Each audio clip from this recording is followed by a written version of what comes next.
Okay, well, here we are again, and we're going to look at habit 10 and 11 from How They Make It Work 21 Habits of a Successful Marriage. Right. So, habit 10 is they have learned there is no room for good guy, bad guy. And then habit 11, very connected to that, they want to solve the problem rather than win the battle. Right. So, what's the main points you want to make out of this? Well, the soundbite I think I'd like to leave everybody with is stay on track and don't attack. Oftentimes, people will say, oh, they have so much conflict in their marriage, so therefore they must not have a very good marriage. And I would say it's not a matter of how much a couple conflicts, but how well they conflict. There is a healthy way to enter into conflict together, and then there are unhealthy ways. And so what I'd like to get across is what's the difference between conflicting in a healthy way versus the other ways that destroy and undermine our relationship.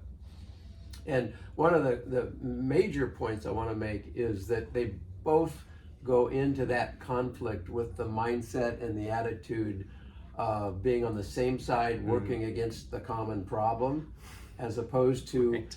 You're the problem. No, Right. You're the problem.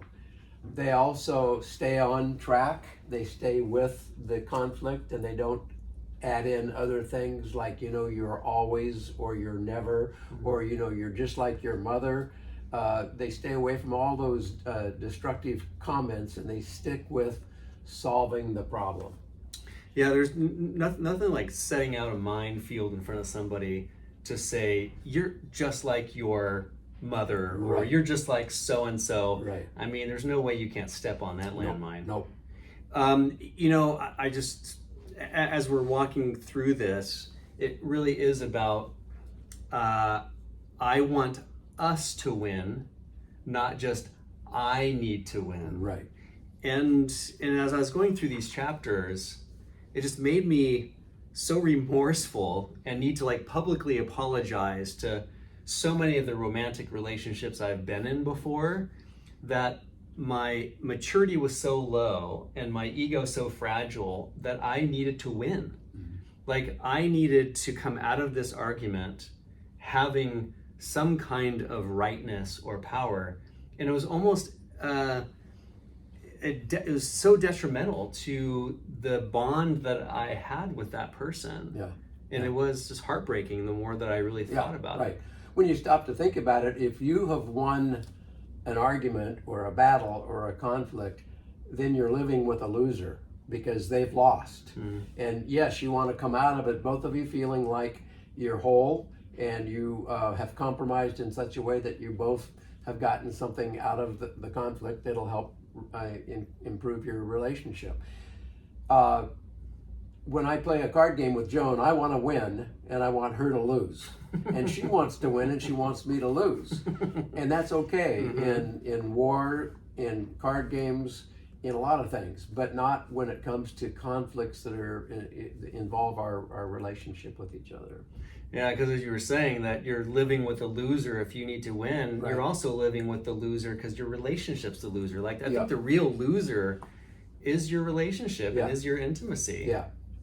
And in a chapter coming up, we'll talk about the issue of control. And I think a lot of times what's involved with wanting to win a conflict is I just need to be in control. And there again, if they lose sight of what the goal is, and that is of solving the problem, then they're gonna get off track. They're gonna get off track real fast.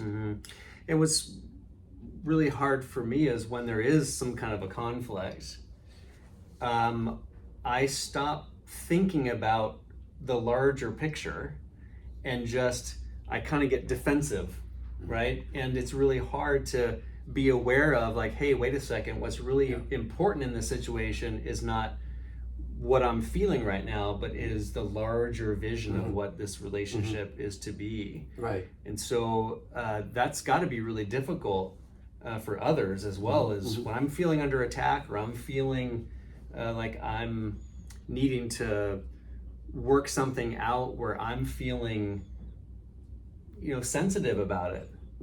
and I'm wondering how that works out for others. Well, I think you're right that you can leave that conflict with bruises and pain that enter into the rest of your relationship, and you build up a resentment toward each other. If both people don't leave that conflict feeling like they're whole.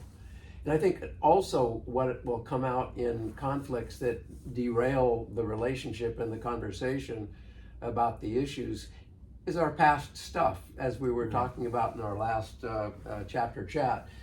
Sometimes we will trigger in the other person some old stuff, and the more we're aware of what that is and how we might trigger in that other person some frustrations or some fears or some anger or some pain, then we can avoid those pitfalls, those landmines. Yeah, my younger, immature self is saying it takes a lot to be in a quote battle and to feel and to have that openness of what's really important here. Because what's really important to me in this moment is that I win, or that I don't feel like I'm like you've lost, like I've lost, right? And so yeah, self-awareness is important, but in the midst of battle, it's really hard to have that kind of a self-awareness and putting the other and putting our relationship above what I'm feeling right now. Yes. Nobody said it was easy. It is tough. When another person washes ashore and you have that second person on your island, life gets more complicated, but more enjoyable and meaningful too. So it's worth the battle, as long as we battle in healthy and fair ways. Yeah, and we battle together for the same thing, which is our relationship. Yeah. What's coming up next? Well, next time I think I'd like to talk about, and it's kind of it can kind of sound dark, but we need to behave and act toward our spouse as if this were her or his last day. And I'll explain a little bit more about that when we talk next time. So I hope you'll join us.